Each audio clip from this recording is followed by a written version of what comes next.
आज की प्रेरक कहानी प्रभु पर विश्वास।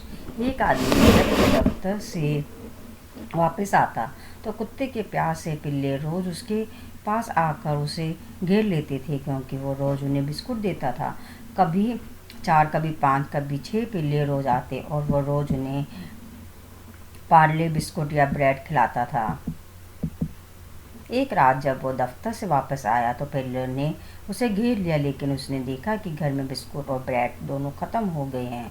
रात भी काफ़ी हो गई थी। इस वक्त दुकान का खुला होना भी मुश्किल था। सभी पिल्ले बिस्कुट का इंतज़ार करने लगे।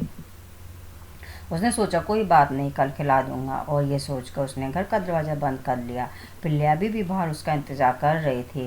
यह देखकर उसका मन विचलित हो गया। तभी उसे याद आया कि घर में मेहमान आए थे जिनके लिए वो काजू बादाम वाले बिस्किट लाया था।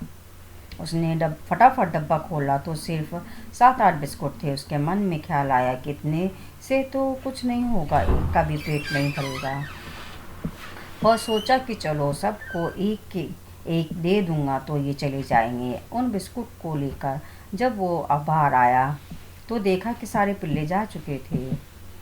सिर्फ एक पिल्ला उसके इंतजार में अभी भी इस विश्वास में बैठा था कि जो कुछ तो जरूर मिलेगा। उसे बड़ा आश्चर्य हुआ।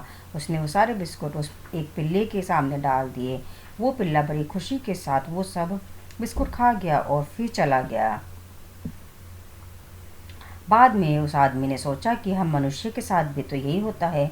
जब तक ईश्वर हमें देता है रहता है, जब तक हम खुश रहते हैं, उसकी भक्ति करते हैं, उसके फल का इंतज़ार करते हैं।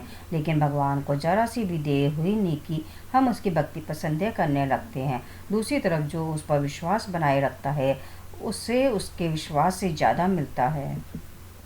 इसलिए अपने प्रभु पर विश्वास बनाए रखें। अपने विश्वास को किसी भी परिस्थिति में डिगने ना दें। अगर देर हो रही है तो इसका मतलब है कि प्रभु आपके लिए कुछ अच्छा करने में लगे हुए हैं। ये थी आज की प्रेरक कहानी, प्रभु पर विश्वास। जय श्री कृष्ण।